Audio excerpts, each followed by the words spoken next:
दोस्तों नमस्कार। आशा है कि आप अच्छे होंगे।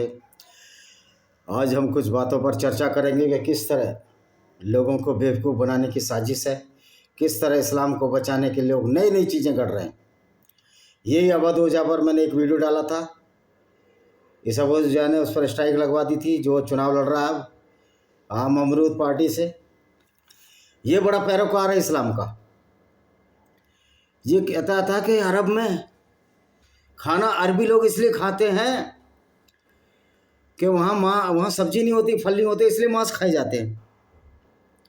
मैं ये पूछना चाहता हूँ, वहाँ सब्जी नहीं होती, ये नहीं होता, आलू नहीं होता, बैंगन नहीं होता, तो ये तो अल्लाह की धरती थी, इस पर कुछ होता ही नहीं, वनस्पति होती ही नहीं। जबकि मानव जो है, हमारा होमो सेपियंस जो हम है, बायोलॉजिकली तो उसकी एलिमेंट्री कैनाल लंबी है, उसको तो शाकाहारी होना चाहिए। फिर क्या अल्लाह को इतना भी नहीं पता था कि जब एलिमेंट्री कैनाल हमारी लंबी है, अरबियों की भी लंबी है, तो मांस खाने की आज्ञा क्यों देते था? फिर अल्लाह बीच में क्यों घुस रहा है कि वहाँ कुछ नहीं होता, अरबी लोग मांस खाते थे, आदि मानव मांस खाता था, फिर अल्लाह को बीच में घुसने की क्या जरूरत है? अल्लाह क्यों मनुष्य पशुओं का कातिल है? अल्लाह क्यों बीच में अपनी टांग अड़ा रहा है? अल्लाह ने तो पूरी दुनिया बनाई है। अरबी लोग मांस खा रहे हैं इसलिए खा रहे हैं कि वहाँ सब्जी नहीं है, फल फूल नहीं है, उसकी बहुतायत नहीं है। अब सब्जी भी होने लगी है वैसे अरब में, पर वो ज़मीन इतनी जरखेज उपजाऊ नहीं है, इसलिए वो मांस खाते हैं। तो फिर अल्लाह को क्या चूल थी, अल्लाह को क्या मुंह की बवासीर थी, जो अल्लाह कह रहा है कि जो आप कत्ल करते हो पशुओं को, मेरे नाम पर ज़िबह करते हो, वो मेरे पास नहीं आते, लेकिन उसकी भावना आती है, यानी कि कत्ल करने की भावना अल्लाह को अच्छी लगती है। और अवध ओझा, डॉक्टर राम पुनियानी जैसे लोग मूर्ख बनाने की कोशिश कर रहे हैं, इस्लाम को बचाने की कोशिश कर रहे हैं। अब क्या लालच है, ये तो यही बताएंगे, अवध ओझा जी बताएंगे। लेकिन अवध ओझा जी आप जवाब नहीं दे सकते, ना ध्रुव राठी, राम पुनियानी इस्लाम को डिफेंड करने के लिए लगे। मुझे लगता है इनको बहुत मोटा पैसा। आज तो बड़ी मज़े की बात है, मौलाना साजिद रशीदी जो गुर्जर हैं, हिंदू से कन्वर्ट हुए, उन्होंने माना भी है। उन्होंने कह दिया मैंने तो बीजेपी को वोट दे दिया। वो समझने लगे हैं इस्लाम की बुराई को, अब समझ लेते थे। लेकिन इन गैर मुस्लिमों को, जिनको इनको मैंगो भी नहीं आता, कुरान का ABCD नहीं जानते, अवध ओझा जैसे, राम पुनियानी जैसे, ध्रुव राठी जैसे, ये इस्लाम को बचाने लगे हैं। इनको वोट चाहिए ना अवध ओझा को। ओ भाई, अब ये जो है ना, हिंदू मुस्लिम का खेल ही खत्म होने वाला है। हमारे मुस्लिम भाई भी समझ रहे हैं कि हमने जो इस्लाम को हमारे पुरखों ने मजबूरी में कबूल किया या लालच में कबूल किया, वो हमारी भूल थी। वो एक भटकता रास्ता था जो हमने चुन लिया, तो हम बीजेपी को भी वोट देंगे। क्योंकि ये कॉन्सेप्ट है ना कि मुसलमान बीजेपी को हराओ, क्योंकि हिंदू सपोर्टेड पार्टी है। अरे पूरी दुनिया में, पूरे अफगानिस्तान से लेकर म्यांमार और इंडोनेशिया, थाईलैंड, सब हिंदू ही थे यहाँ।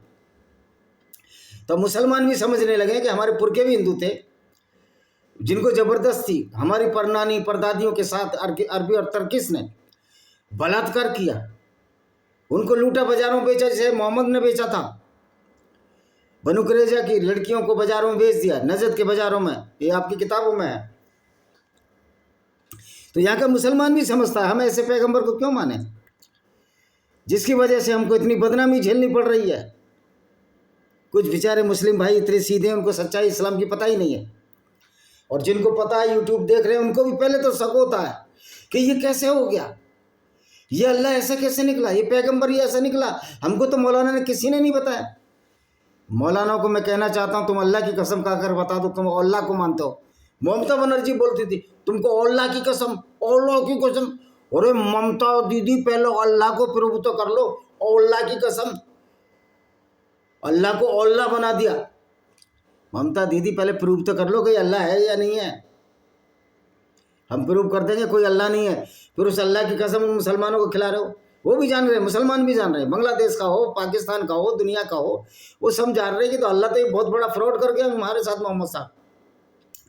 अब कुछ मुसलमान बोलते हैं भाई तुम बुत क्यों पूछते हो। एक सिंधी जो हिंदू लड़की है पाकिस्तान में, उसका इंटरव्यू लिया रहा है। मैं पूछना चाहता हूँ क्या तुम बुत नहीं पूछते? जो हजरत स्वाद, जो काला पत्थर है जिसको तुम चूमते हो, उस पत्थर को अब्दुल ताहिर जन्नाती ले गया था, उसके टुकड़े कर दिए उसने, उसके पैर, उसके ऊपर लेटरिन करता रहा, पेशाब करता रहा। तुमने फिर उसको लिया, तो तुम भी तो मूर्ति पूजा करते हो, तुम तो पत्थर को पीसते हो। और जो चारों तरफ जो माचिस का डिब्बा है, जो काबा है, जिसके चारों तरफ तुम तवाफ मारते हो 7 बार, जैसे हिंदुओं में फेरे लगते हैं, क्या वो पूजा नहीं है? पहाड़ की पूजा नहीं है? मूर्ति पूजा नहीं है? यह है कि तुम्हारी मूर्तियों का साइज इंसानों जैसा नहीं है। हिंदुओं के जो गॉड होते हैं इंसानों जैसे हाथ पैर वाले होते हैं। ये लॉजिकल बात है, लेकिन तुम्हारे में तो दिमाग ही नहीं है, लॉजिक ही नहीं है। जब इस्लाम मानता है आदमी का लॉजिक खत्म हो जाता है, बुद्धि खत्म हो जाती है, बुद्धि विनिष्ट हो जाती है। जो इस्लाम का वायरस है, कोरोना वायरस से भी ज़्यादा खतरनाक है। अगर ये दिमाग को चढ़ गया तो आप ब्रेनलेस हो जाते हो, आपका ब्रेन वॉश हो जाता है। तो आप भी मूर्ति पूजा कर रहे हो। आप कहते हो हमारे यहाँ एक अल्लाह की उपासना है। तुम्हारी कुरान की आयतों में लिखा है कि जब तक रसूल को नहीं मानोगे, कुरान मिखाइल जिब्राइल को नहीं मानोगे, जब तक पूरे मुसलमान ही नहीं हो। तो तुम्हारे यहाँ भी पैगंबर की उपासना हो रही है। पैगंबर के बिना तो अल्लाह है ही नहीं, क्योंकि अल्लाह को तो एक एजेंट था मोहम्मद, जिसने आयतें भेजी। वो तो सब ड्रामा है, आप भी जान रहे हो। कहीं ऊपर से किताबें आती हैं, अल्लाह को तो प्रूव ही नहीं कर सकते, क्योंकि दुनिया को बनाने वाला अल्लाह कहता है कि मैंने दुनिया बनाई। तो फिर अल्लाह को क्यों नहीं पता कि दुनिया गोल है, चपटी है? यानी कि अल्लाह का जो खेल खेला गया सिर्फ फ्रॉड खेल था जो मोहम्मद ने खेला था। ये कहते हैं आप जो है गाय का मूत्र पीते हैं हिंदू। भाई गाय का मूत्र, आप भी तो ऊँट का मूत्र पीते हो। तुम्हारे मोहम्मद साहब ने जब 2 बीमार हो गए, जो चरवाए 3 चरवाए थे वो बीमार हो गए, आपकी हदीसों में विवरण है। मोहम्मद साहब ने कहा ऊँट का दूध और ऊँट का मूत्र मिलाकर पढ़ लो, आपका पेट सही हो जाएगा। उन्होंने ऊँट का दूध पिया, ऊँट का मूत्र पिया, वो ठीक हो गए, अपने आप ठीक हो गए, या जैसे भी ठीक हो गए। उनके डिहाइड्रेशन ख़त्म हो गया। तो मोहम्मद के ऊँट भी ले गए वो। मोहम्मद के जो ऊँट चराने वाले उनको मारा, फिर मोहम्मद ने उनको मारा। तो तुम भी ऊँट का मूत्र पीते हो भाई। तो गाय का अगर कोई मूत्र पी रहा है तो तुमको क्या खुजली है? तुम्हारे अल्लाह को क्या खुजली है? दूसरा, अगर कोई हिंदू मूर्ति पूज रहा है, बुद्धिस्ट मूर्ति पूज रहा है, या ईसाई मूर्ति पूज रहा है, या जो भी लोग मूर्ति पूजते हैं, अल्लाह को क्या प्रॉब्लम है? मुसलमानों को क्या प्रॉब्लम है भाई? मूर्ति पूजा करने वाले की किताब में तो ये नहीं लिखा कि गैर मुस्लिमों को कत्ल कर दो, उनकी और गैर मुस्लिमों की मुसलमानों की औरतों को कत्ल कर दो। गैर मुस्लिमों की हिंदू की किताब में नहीं लिखा। हिंदू की किताब में तो संपूर्ण मानवता की बात कही है। फिर आपको क्या परेशानी है भाई? हम मूर्ति पूज के किसी को कत्ल तो नहीं करते, और तुम्हारा अल्लाह तो कहता तुम मूर्ति मत पूजो बल्कि कत्ल कर दो, जीते जागते व्यक्ति की कत्ल कर दो। तो तुम लोग कैसे अच्छे हो सकते हो? हम तो मूर्ति को भी इज्जत दे रहे हैं, पत्थर को भी इज्जत दे रहे हैं, पेड़ को भी इज्जत दे रहे हैं, क्योंकि नेचर की पूजा है। पेड़ से तुम फल खाते हो। आप जो मांस खाते हो बकरी का या ऊँट का या जो भी भेड़ का, क्या वो पत्ते खाकर नहीं, जो बकरी का मांस पत्ते खाकर नहीं बनता? क्या फल फूल नहीं खाती, वो सब्जियां नहीं खाती, घास नहीं खाती? तो कौन सा जो इसमें रॉकेट साइंस है तुम्हारे अंदर? हाँ, अल्लाह ने, मोहम्मद ने अपने जीभ के स्वाद के लिए मांसाहार को अनिवार्य बना दिया। तो भाई हम हिंदू मूर्ति पूजा करता है, किसी कत्ल नहीं करता। तुम्हारी किताब में साफ साफ लिखा है, जैसे सुबह ही मैंने बताया था, चैप्टर 9 में, चैप्टर 5 में, जाने जाने कितनी बार लिखा है कि गैर मुस्लिमों को कत्ल करते रहो जब रमजान के पवित्र महीने बीत जाएं। तो तुम तो पागल हो चुके हो बिना मूर्ति पूजे। तुम मूर्ति को गलत मानते हो, लेकिन उस मूर्ति की वजह से हिंदू पागल नहीं है, लेकिन तुम पागल हो गए। तो उस पत्थर के हजर अस्वाद के चारों तरफ चक्कर मार रहे हो, काबा के चारों तरफ हजर अस्वाद, जो अबुल ताहिर जन्नती ले गया, लेटरिन करता रहा, पेशाब करता रहा, 20-22 साल बाद तुम पत्थर हो लाए, उसको तुम चूम रहे हो। यानी जन्नती ने लेटरिन की, पेशाब किया हुआ धो धा के तुम चूम रहे हो उसको। तो भाई मूर्ति की तो प्राण परिस्थितियां होती है, उसको साफ रखते हैं, गंदगी, तुम तो गंदगी चूम रहे हो। तो तुम्हारे ये फ्रस्ट्रेशन है। इस्लाम, मोहम्मद साहब बहुत बड़ा फ्रस्ट्रेशन थे उनको, वो बड़े ही कुंठित मानसिकता के व्यक्ति थे। जब उनका फ्रस्ट्रेशन जागता था वो इस तरह की उलझुल हरकतें करते थे और लोगों को नीचा दिखाने काम करते। यही हमारे मुस्लिम भाई भी करते हैं कि वो हिंदू मूर्ति पूजता, हिंदू मूर्ति पूज कर किसी को कत्ल नहीं करता। हिंदू मूर्ति पूजकर तुम्हारे पैगंबर की तरह लड़कियां नहीं लेकर भागा। जिस तरह तुम्हारा पैगंबर लड़कियां लेकर, जिस तरह तुम्हारा पैगंबर लड़कियों को बाजार में बेच देता था और उनको लूट लेता था, हिंदू मूर्ति पूजता है तो किसी मुसलमान को कत्ल करने, ईसाई यहूदी को कत्ल करने की बात उसकी किताब में नहीं लिखी।